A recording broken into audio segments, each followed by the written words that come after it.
आता मस्तपैकी असा आंब्यांचा सीझन चालू आहे आणि आपण काही ना काहीतरी आंब्यांपासून विविध प्रकार तयार करतो.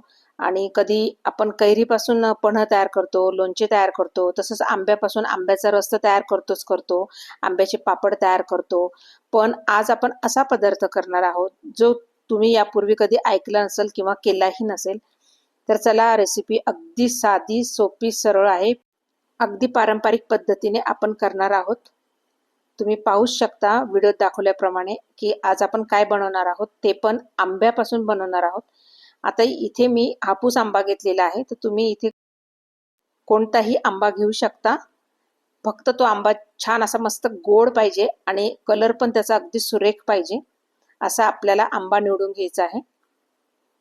पहा, तर आज आपण बनवणार आहोत आंब्याचे गुलाबजाम. रेसिपी अगदी सोपी आहे, साधी आहे. चला तर रेसिपीला सुरुवात करूया. तर इथे मी हापूस आंबे घेतलेले आहे, स्वच्छ असे धुवून घेतलेले आहे पहा. आणि वास पण खूप सुंदर येतोय हापूस आंब्याचा. इथे तुम्हाला जो आवडेल तो आंबा इथे घेतला तरी चालेल, पण हापूस आंब्याचं कसं की खूप गोड पण असतो आणि कलर पण अतिशय सुरेख असतो. त्याच्यामुळे आपण जो गुलाबजाम तयार करणार आहोत तो अगदी मस्त छान, अगदी कलर वगैरे पण खूप सुंदर यायला हवा आहे, अगदी ओरिजिनल. वरतून आपण दुसरा कोणताही कलर यामध्ये घालणार नाही आहोत. तर चला, आता हे स्वच्छ आपल्याला धुवून घ्यायचे आहे व कोरडे अगदी आपल्याला कॉटनने एकदम पुसून घ्यायचे आहे. आता आपल्याला आंब्याचं हे देठ आहे ना ते काढायचं आहे आणि वरती चाकूनी बघा किती छान असे सालं काढून निघतात. सालं काढल्या आपल्याला याचे बारीक बारीक अशा फोडी कट करून घ्यायच्या आहे. पूर्ण तो जो गर आहे कोळीला लागलाय तो सगळा असा काढून घ्यायचा आहे. तर मी हे तिन्ही आंब्यांचा जो गर आहे तो काढून घेणार आहे. तुम्ही पाहू शकता व्हिडिओ दाखवल्याप्रमाणे. आणि कलर पण किती सुरेख आलेला आहे पहा, खूप सुंदर कलर आहे आणि खूपच गोड आहे हापूस आंबा. आता ह्या मी आंब्याच्या ज्या सगळ्या फोडी ज्या आहेत ना त्या सगळ्या मिक्सर जारमध्ये घालून घेणार आहे व आपल्याला हे ग्राइंड करून घ्यायचं आहे, म्हणजे यामध्ये एकही गुठळी राहता कामा नये. एकदम फाईन पेस्ट आपली झाली पाहिजे, त्यामुळे मी आता हे मिक्सर ग्राइंड करून घेणार आहे. बघा किती सुंदर, अगदी मस्त, अगदी स्मूथ पेस्ट आपली ही तयार झालेली आहे. आंब्याचा कलर पाहिला ना किती छान आहे, अगदी बघूनच तोंडाला पाणी सुटतं. बघा असा किती मस्त, अगदी घट्ट हा आंब्याचा जो पल्प आहे हा तयार झालेला आहे, पाहू शकतात. आता आपल्याला हा मोजून घ्यायचा आहे. तर मी आता हा मोजल्यानंतर हा 1.5 ते 2.25 कप हा निघालेला आहे. तुम्ही कोणत्याही मेजरमेंट घेऊ शकता, वाटीचं, कपाचं कोणतंही मेजरमेंट घेऊ शकता. पहा, आता हा 2.25 कप जो आहे आता तो बाजूला ठेवूया. आता इथे गॅसवर मी एक पॅन चढवलेला आहे व त्यामध्ये मी 1 चमचा, 1 ते सव्वा चमचा मी तूप घालून घेतलेला आहे. आणि तूप विरघळलं की मग आपल्याला हा जो आंब्याचा पल्प निघालेला आहे हा पूर्ण यामध्ये टाकून घ्यायचा आहे आणि छान मस्तपैकी त्याला आपल्याला शिजवून घ्यायचा आहे. आंब्याचा जो पल्प आहे ना त्याला आपल्याला शिजवून घ्यायचा आहे. स्लो गॅसवर आपल्याला जास्तीत जास्त 7 ते 10 मिनिटं आपल्याला हा जो पल्प आहे ना हा मस्त असा शिजवून घ्यायचा आहे आपल्याला. आणि ह्या स्टेजला जर तुम्हाला काही गाठी वगैरे वाटल्या असेल तर त्या देखील आपल्याला मोडून घ्यायच्या आहे. एकदा का तो गरम व्हायला सुरुवात झाला ना की त्यामध्ये जर काही एखादी गुठळी जर राहिली असेल ना तर ती आपोआपच मोडल्या जाते. तर बघा असं आणि कंटिन्यू आपल्याला हे हलवत राहायचं आहे. छान आपल्याला असा हा शिजवून घ्यायचा आहे. आता ह्या स्टेजला इथे मी मिल्क पावडरचा वापर केलेला आहे. तर मी इथे एव्हरीडेचं मिल्क पावडर आहे ते घेतलेलं आहे. तुम्ही कोणतंही मिल्क पावडर असलं तर घेऊ शकता. पहा, आता हे तिथे जवळपास आंब्याचा पल्प जो आहे हा 1.5 ते 2.25 कप भरलेला आहे. तर मग त्याच्या दुप्पट मी इथं मिल्क पावडर घेणार आहे. पण मिल्क पावडर आपल्याला ही थोडी थोडीच यामध्ये वापरायची आहे. बघा आपला जो पल्प आहे तो छान शिजलेला आहे, तुम्ही पाहू शकता.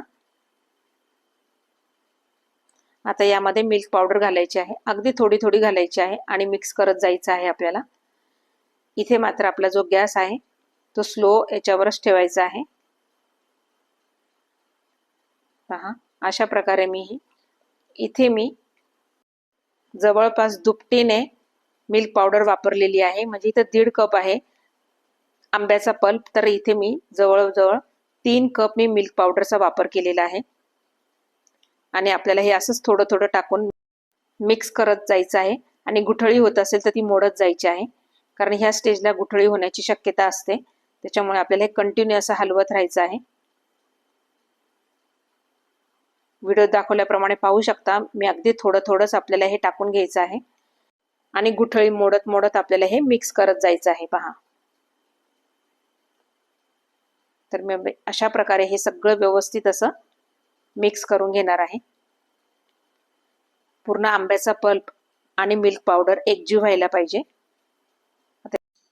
पहा आता हे झालं कसं समजायचं, तर आपलं जे मिश्रण आहे आंब्याचं आणि मिल्क पावडरचं हे पॅन सोडू लागलं आहे. तुम्ही पाहू शकता व्हिडिओत दाखवल्याप्रमाणे.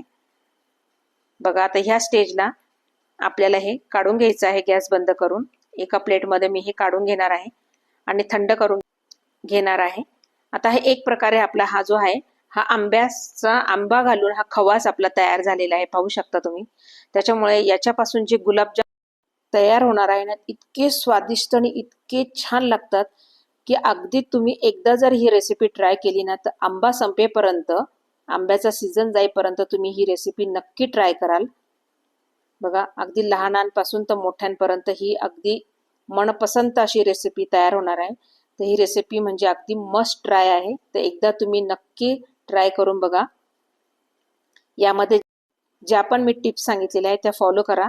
आता बघा आता गार झालेला आहे. गार म्हणजे थोडा कोमट आहेच, कारण यामध्ये जर अगदी मिल्क पावडरच्या जर गुठळ्या तयार झालेल्या असतील तर ह्या अशा प्रकारे आपल्याला ह्या मोडून घ्यायच्या आहे. तर मग ह्या आपण आता सगळ्या मोडून घेत आहोत. बघा एकदम स्मूथ असं आपलं हे जे बॅटर तयार झालं पाहिजे. अशा प्रकारे आपल्याला हे स्मूथ करून घ्यायचं आहे व्यवस्थित.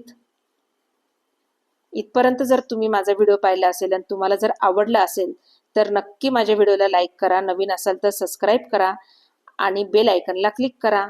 चला तर बघा आता इथे आपला जो खवा आहे, जो आपण तयार केलेला आहे आंब्याचा पल्प टाकून, तो तयार झालेला आहे. आता इथे छान असं बाइंडिंग येण्यासाठी मी इथे 3 चमचे मैदा घालून घेणार आहे. तसंही आपण खव्याचे गुलाबजाम करतो त्यावेळेस थोडासा मैद्याचा वापर करतोच. तर आपल्याला इथे फक्त बाइंडिंग येण्यासाठी म्हणून आपण येथे मैद्याचा वापर केलेला आहे. तर सुरुवातीला मी 3 चमचे घालून घेतलेला आहे. आता हे सगळं व्यवस्थित छान असं मिक्स करून घ्यायचं आहे आपल्याला.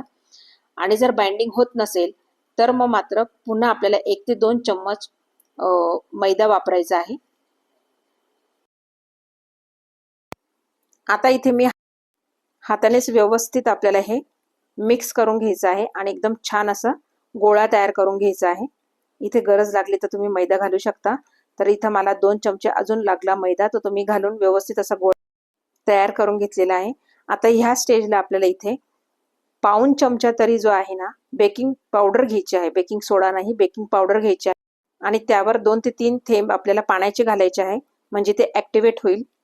याने काय होईल की आपले जे गुलाबजाम आहे ना ते छान असे मस्तपैकी फुगतील, अगदी डबल टिबल होतील.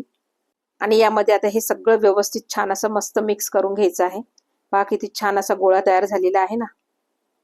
आता इथे ते बाजूला ठेवून द्यायचं आहे आणि आता आपल्याला इथे पाक तयार करायचा आहे. तर जवळपास इथे मी 2 वाट्या तरी साखर घेतलेली आहे आणि 4 ते 5 वाटी मी पाणी घेतलेलं आहे. आपल्याला साखर इथे फक्त विरघळवून घ्यायची आहे आणि मध कसं आपलं थोडंसं बोटांना असं धरलं की चिकट लागतं, बस इतपत आपल्याला ही साखर जी आहे ही शिजवून घ्यायची आहे. आता हे कंटिन्यू आपल्याला असं हलवत राहायचं आहे साखर विरघळेपर्यंत. आणि आपल्याला अगदी 1 तारी किंवा 2 तारी किंवा अर्धा तारी असा अजिबात पाक तयार करायचा नाही. असा पाक तयार केला तर आपले जे गुलाबजाम आहे ते जो रस आहे ते पिऊ शकणार नाही. त्यामुळे आपल्याला हा पातळच ठेवायचा आहे, फक्त आपल्याला शिजवून घ्यायचं आहे. आता हे शिजतंय तोपर्यंत आपल्याला इथे जे गुलाबजाम आहे ते बनवून घ्यायचे आहे.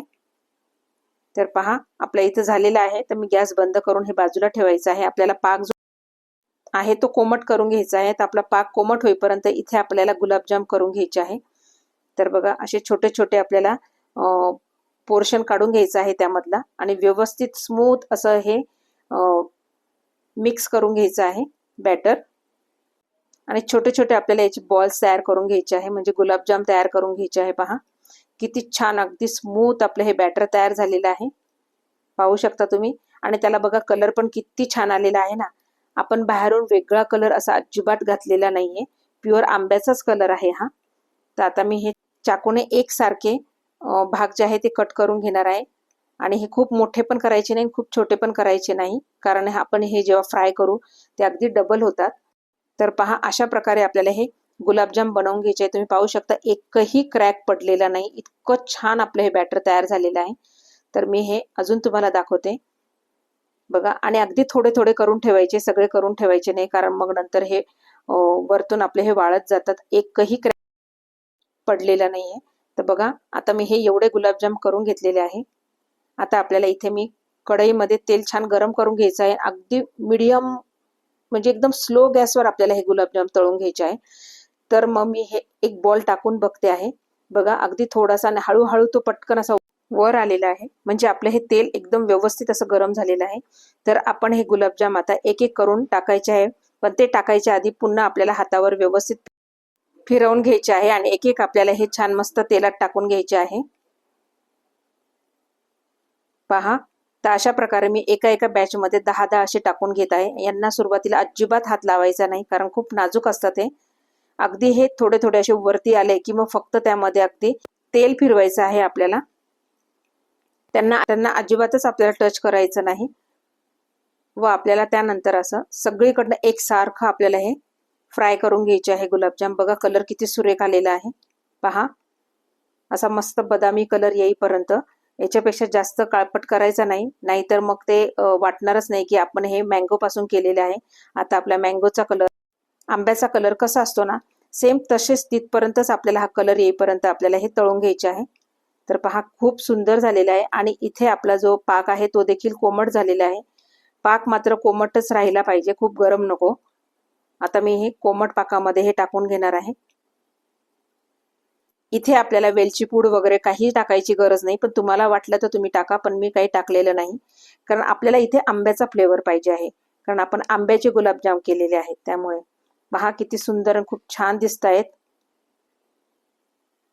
आपल्या नेहमीच्या गुलाबजामपेक्षा वेगळे गुलाबजाम आहे. बघा, किती सुंदर आणि किती छान झालेले आहे. तर नक्की एकदा ही रेसिपी तुम्ही ट्राय करा, मस्ट ट्राय आहे ही मी म्हटल्याप्रमाणे. तर आता आंब्याचा सीझन आहेच, तर एकदा तरी व्हायलाच पाहिजे. खूप सुंदर आणि खूप छान, म्हणजे आता मला अनुभव आहे, मी खाल्ले आहे, तर तुम्हाला अनुभव घ्यायचा आहे, खायचे आहे. तर एकदा नक्की ही रेसिपी ट्राय करा, आपल्या मित्रमैत्रिणींमध्ये शेअर करा आणि मला कमेंट करा की हा व्हिडिओ कसा वाटला. धन्यवाद.